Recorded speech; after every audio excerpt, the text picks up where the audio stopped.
Hello everyone. आज हम इस बात पे बात करेंगे कि हमारे जो भी मेंटल हेल्थ इश्यूज हैं या किसी के भी जो भी मेंटल हेल्थ इश्यूज हैं वो क्यों है, उनकी जड़ क्या है। आज हम ऊपर ऊपर से जो डॉक्टर बात करते होंगे या साइकोलॉजिस्ट साइकेट्रिस्ट जो भी ऊपर से बात करते होंगे उसको छोड़ के इसकी जड़ तक जाएंगे, क्योंकि ये इंपॉर्टेंट है। फॉर्मल एजुकेशन में जो साइकेट्रिस्ट साइकोलॉजिस्ट वगैरह को पढ़ाते होंगे, आई डोंट थिंक कि उससे पेशेंट्स का इलाज हो सकता है। नहीं, वो काफी भी नहीं है और वो एक्चुअल नॉलेज नहीं है। ये आइडिया मेरे दिमाग में क्यों आया, क्योंकि आज अंदर से मेरे मन में हो रहा था कि मुझे श्री गुरुद्वारा साहिब विजिट करना चाहिए, तो मैंने विजिट किया। फिर मेरे को अंदर से लग रहा था कि मेरे को प्रसाद कराना चाहिए, मैंने कराया। फिर लगा कि लंगर छकना चाहिए, मैंने छका। फिर जब मैं दोबारा वापस जा रहा था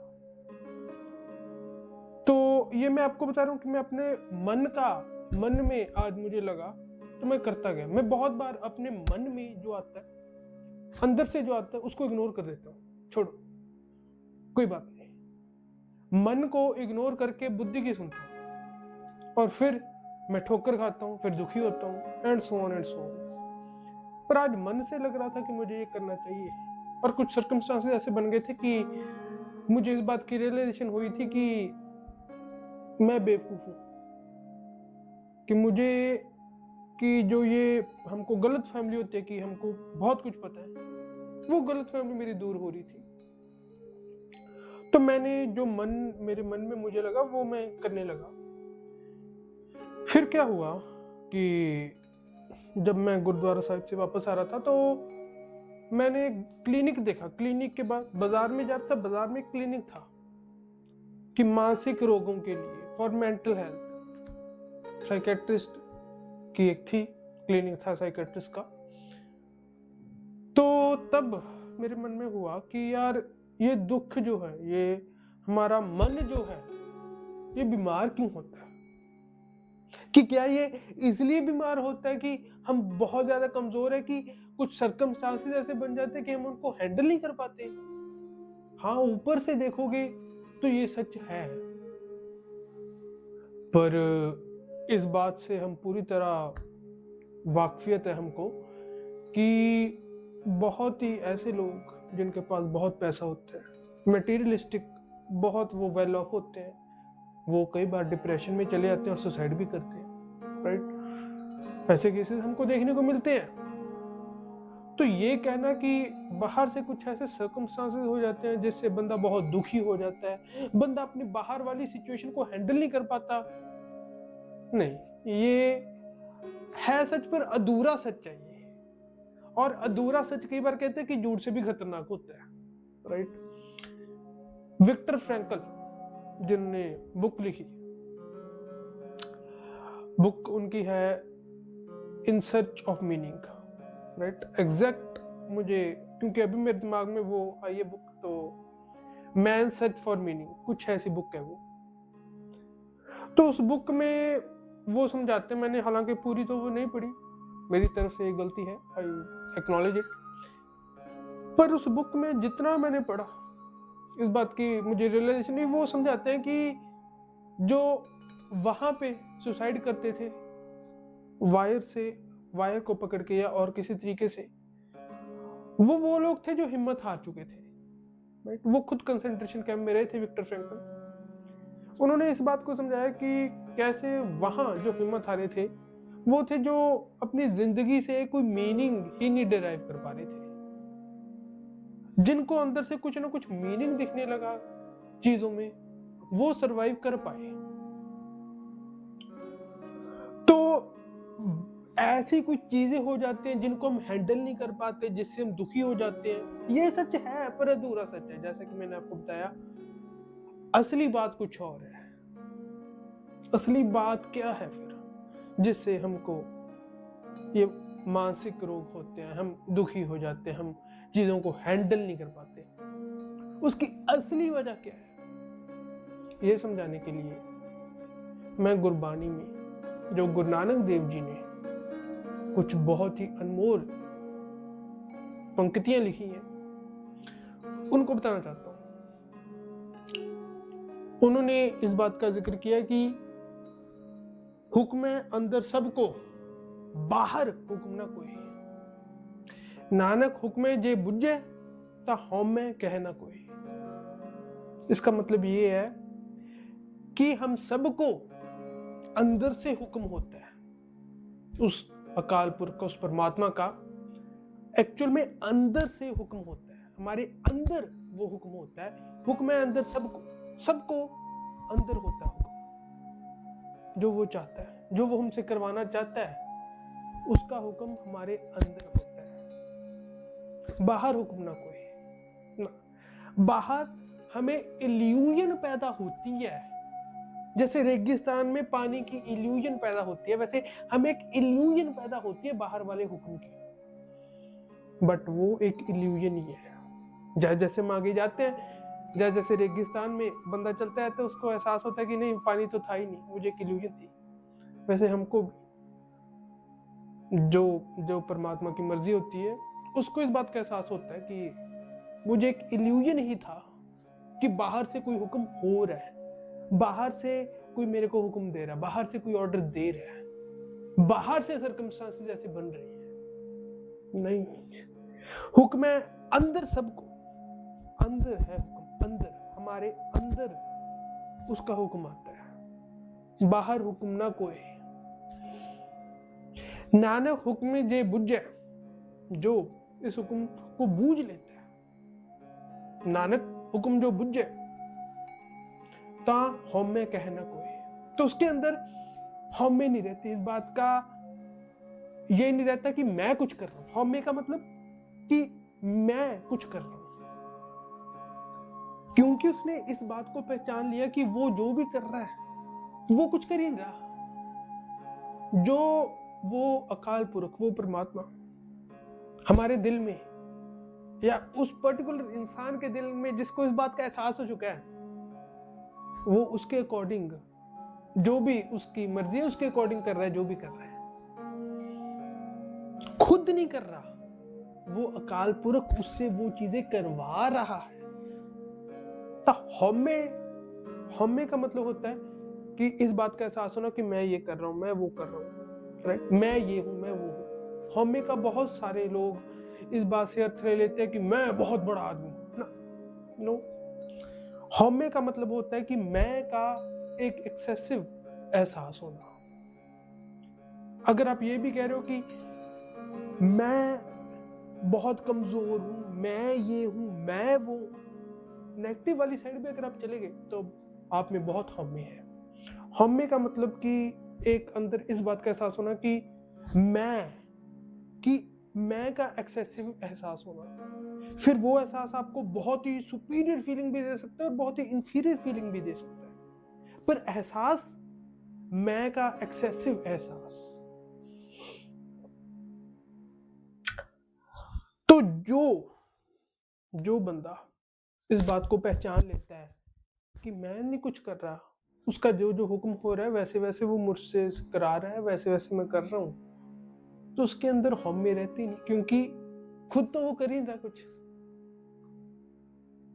तो यही हमारे मानसिक रोग जो है ना, उसकी जड़ यही है कि क्या, कि हम अपने जो अंदर हुक्म होता है उसको नहीं मानते। हमारे मन के अंदर जो भी हुक्म होता है, हमारे मन के अंदर जो भी होता है, हम उसको किल करते रहते हैं, हम उसको मारते रहते हैं। फिर ऐसे होता है जैसे मेरा ये हाथ है, इस पे मैं मारता रहूं तो जख्म होगा ही होगा, इसका कोई शक नहीं कि जख्म नहीं होगा, राइट, दर्द भी होगा ही होगा। तो आपके मन के अंदर जो है आप उसको मारते रहो, होगा ना फिर तो दर्द होगा। जैसे आपके शरीर के ऊपर आप कुछ मारते रहो जख्म हो जाएगा, आप अपने मन को मारते रहो जख्म हो जाएगा, और होता है। ऐसा नहीं होता कि सर्कमस्टांसेस ऐसे बन जाते हैं कि आप हैंडल नहीं कर पाते ना, बल्कि ये कारण होता है कि हम अपने मन को मारते रहते हैं। हम बाहर वाले हुक्म को सही मान लेते हैं, जबकि असली हुक्म तो हमारे अंदर है। हम उस हुक्म को, जो असली चीज, असली हुक्म है, उसको मारते हैं, तो फिर जख्म भी होंगे। इसीलिए जख्म होते हैं। इस पे एक बहुत ही बढ़िया एक नेटफ्लिक्स पे मैंने सीरीज देखी थी, मैनिफेस्ट के नाम से। बहुत ही बढ़िया मैनिफेस्ट।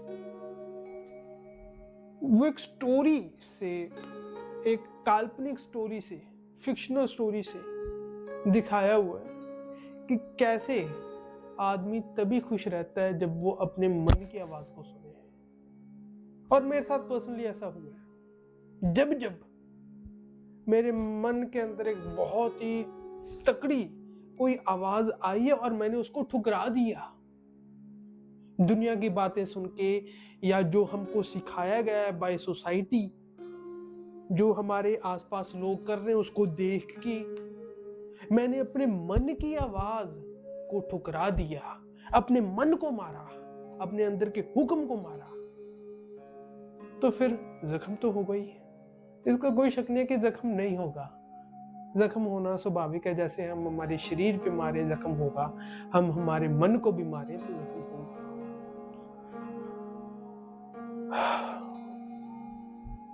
तो उसकी कारण ये है। तो इस दुख से बाहर कैसे आया जाए, बस यही है इसका उपाय। बहुत ही बढ़िया बुक है एल्केमिस्ट, द एल्केमिस्ट। बहुत ही पॉपुलर बुक है, रिटन बाय पॉल कैलो। मुझे उनका एग्जैक्ट नेम प्रोनाउंस नहीं करना आता, पर जितना मुझको आता है, पॉल कैलो, PAULOCOELHO, ऐसा उनका नाम है। तो उन्होंने एक बहुत ही बढ़िया बुक लिखी है, बहुत ही पॉपुलर बुक है ये, द एल्केमिस्ट। उसमें उन्होंने ये वाली बात समझाई है कि कैसे हमको असली खजाना तभी मिलता है जब हम अपने अंदर की आवाज को सुनते हैं, ना कि बाहर से जो हमको बताया गया बाय सोसाइटी वो सुनते हैं। अंदर की आवाज। जैसे मैं आपको एक एग्जांपल देता हूं कि कुछ ऐसे कारण थे जिसकी वजह से मुझे अंदर से लग रहा था कि, वैसे मैंने गुरुद्वारा जाना बहुत ही कम किया हुआ था, पर कुछ ऐसा हुआ था कि जिससे मेरे अंदर मेरे को लग रहा था कि आज जो पुकार आ रही थी मेरे अंदर वो थोड़ी सी तीव्र थी, और मैं रेडी भी था गुरुद्वारा साहिब जाने के लिए। मैं गया और कुछ था कि मैं अपने मन के अंदर बहुत ही एक शुद्ध भावना लेके गया था, आपको अगर मैं सही बताऊं तो कहते हैं कि जब हम किसी और का दुख कम करते हैं तो हमारा खुद का भी दुख कम होता है, राइट। तो मैं जब वापस आ रहा था तो एक बूढ़ी औरत बैठी थी, राइट। बूढ़ी औरत बैठी थी, मैंने जो प्रसाद कराया था उसमें से कुछ उन्होंने मुझे वापस दिया। तो जो वापस दिया, मैं जब आ रहा था मेरी निगाहें उस औरत पे पड़ी जो वहां पे लंगर खा रही थी। पहले लंगर खा रही थी जब मैं जा रहा था, जब मैं आ रहा था तो मेरी उन पे निगाहें पड़ी। तो मैंने उनको देखा तो अंदर से, क्योंकि आज कई बार भगवान ने आपको जब सच्चाई दिखानी होती है तो आपको गिराना जरूरी होता है, क्योंकि आप अपनी आंखें मीच के बैठे हो, आप कुछ देख ही नहीं पा रहे, तो कई बार कुछ सर्कमस्टांसेस बनाने पड़ते हैं भगवान को। वैसे तो बनाए, तो फिर मैं गया भी, एंड फिर जब वो बैठी थी ना तो मैंने देखा, मेरे अंदर से आवाज उठी कि मैं इनको प्रसाद दूं, जो मुझको अंदर से ग्रहण हुआ था। मेरे मन के अंदर से आवाज उठी, मैंने उनको दिया। बहुत ही वृद्ध अवस्था में थी वो, मैंने उनको दिया। तो फिर वो मुझको देखने लगी। वो मेरे से कुछ मांग नहीं रही थी, बट आई डोंट नो कि वैसे हमको सिखाया गया और फिर मैं भी इसी बात पे चलने की कोशिश करता हूँ कि बहुत ही भिखारी बैठे होते हैं, उनको कुछ देना नहीं होता, ऐसे कोई बैठा उनको देना नहीं होता। पहले मैं देता जब छोटा होता था, अब बड़ा होके मैं भी सोसाइटी की कंडीशनिंग से ऐसा बना, तो वैसे मैं देता नहीं। पर आज मैं अपने मन की आवाज सुन रहा था, तो मैंने सिर्फ एक बार 10 रुपए दिए उनको, सिर्फ इतनी, ठीक है, क्योंकि कंडीशनिंग ऐसी बनी हुई है ना कि कोई बैठा हो उनको देने नहीं पैसे, ऐसे नहीं करना वैसे नहीं करना। तो मैंने एक बार सिर्फ 10 रुपए दिए। तो उसके बाद वो मेरे को बताने लगी कि अब मेरे में कुछ रहा नहीं अब मेरे में कुछ। मैं अंदर से मेरा मन बहुत ही दुखी होने लग गया, तो मैंने कुछ और उनको दिए, ज्यादा नहीं, 50 का नोट और दे दिया। थे मेरे पास और, बट मैंने सिर्फ 50 का नोट ही दिया। और तो तब वो मेरे को थोड़ा सा बता रहे थे कि अब मेरे में कुछ रहा नहीं। तो जब मैंने 50 का नोट दिया उनको, उन्होंने एक्सेप्ट किया, तो देन कुछ ऐसे मतलब घटनाएं घटी कि मैं उधर से चला गया। फिर हालांकि मेरे से डेफिनेटली गलती हुई है कि चलो मैंने पैसे भी कम दिए हैं, ये भी गलती मेरे से रही है। और मेरे अंदर से ये भी आवाज आ रही थी कि मैं उनके पैर छू के जाऊं, बट मैंने ये नहीं किया। This is my mistake, I accept it. पर उस बात ने ना मेरे अंदर को इतना चेंज कर दिया, मैं सोचने लग गया कि यार ये भी कभी बच्ची होंगी, बट कभी ये भी बच्ची होंगी, कभी ये भी जवान हुई होगी, इसके भी मन में बहुत अरमान होंगे। इसने अपना जीवन काटा और अभी ये बिल्कुल ही दयनीय स्थिति में अपने एंड वाले दिनों में पड़ी है। तो उसने मेरे को ना अंदर से कुछ बदला। हालांकि मेरे को इस बात का एहसास था कि हम कुछ नहीं खोते, राइट। हमारा ना कुछ था और ना ही रहेगा। हाँ, एक इल्यूजन पैदा होती है कि हमको लगता है कि कुछ हमारा है, बट ना, हमारा ना कुछ था ना कुछ रहेगा। एंड में सभी का यही हाल होना है। तो किसी बात को, किसी चीज को खोने का क्या गम करें हम जब एंड में सब कुछ छिन जाएगा। एंड में सभी का ये हाल होना है। तो उसने जो मेरे अंदर का दुख था उसको एक बहुत ही एक अनमोल रूप दे दिया, एक बहुत ही ऊंचे उठा दिया।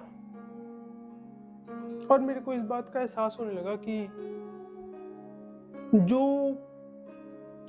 गुरु नानक देव जी ने ये अनमोल पंक्ति लिखी है कि हुक्म अंदर सबको बाहर हुक्म ना कोई, कि जो अंदर से हमारा हुक्म हमको मिलता है वो कितना इंपॉर्टेंट है। मैं जब भी अपनी समझ से, अपने दिमाग से उस हुक्म को ओवरराइड करने की कोशिश करूं तो मेरे को दुख मिलता है। ये मैंने देख लिया।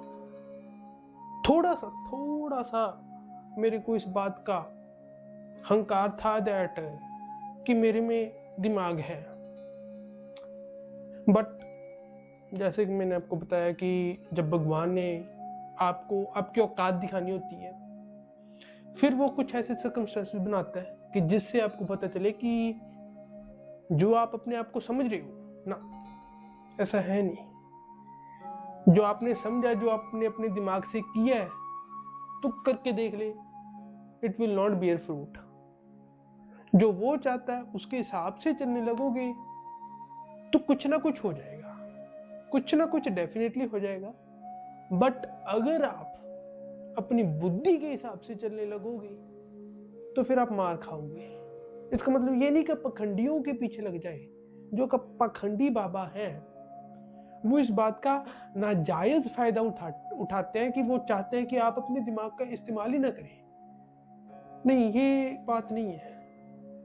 पर ऐसा ना हो कि आप अपने दिमाग को इतनी ज्यादा प्रायोरिटी दे दो कि आपके दिल से आपको कुछ आवाज आ रही है कुछ करने की, उसको आप ठुकरा दो, क्योंकि वो ही हमारे मानसिक रोगों की, हमारे दुखी रहने की असली वजह है।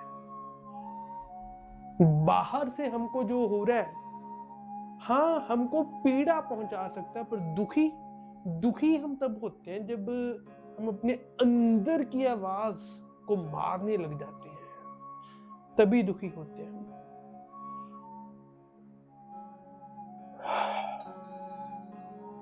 आई होप कि मैंने थोड़ी कोशिश की है आपको समझाने की, अगर आप अभी तक बने हुए हैं तो, कि असली दुख क्या है, असली वजह हमारे मेंटल हेल्थ प्रॉब्लम्स की क्या है। ये नहीं कि हम उनका सामना की चीजें ऐसी होगी कि हम उनका सामना नहीं कर पा रहे ना, असली वजह यही है कि हम अपने अंदर से जो हुक्म आ रहा है उसको ठुकरा रहे हैं, ये ही असली वजह है। इसके अलावा और कोई वजह नहीं। सबसे बड़ी वजह यही है, अपने अंदर के हुक्म को ठुकराना, और जो लोगों ने, सोसाइटी ने, आपकी खुद की बुद्धि ने आपको बता दिया उसको बड़ा मानना।